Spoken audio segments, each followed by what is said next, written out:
A lot of it does come in from Canada, and so we'll end up putting very severe tariffs on that if we have to.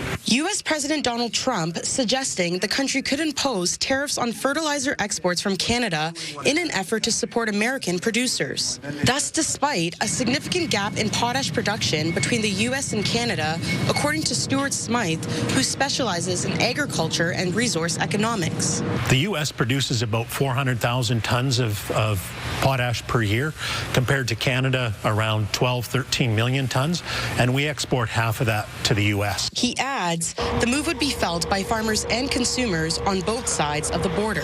If it was really there and it was that economical to be in production, they would be producing it and drawing on their own domestic supplies rather than going through the higher cost of importing it from Saskatchewan.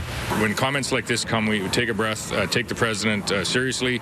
Don't always take him literally, word for word with respect to what he says. The Saskatchewan government says it continues to work with countries internationally, aiming to not rely on the states as its sole trading partner. Let's remember as Canadians what we're actually trying to negotiate here, which is a broader replacement for or update to USMCA. In a statement to CTV News, the Saskatchewan Mining Association says U.S. farmers depend on Canadian potash and Canadian farmers depend on U.S. phosphate. Potentially imposing tariffs will increase costs for farmers, strain supply chains, and ultimately raise food prices for consumers.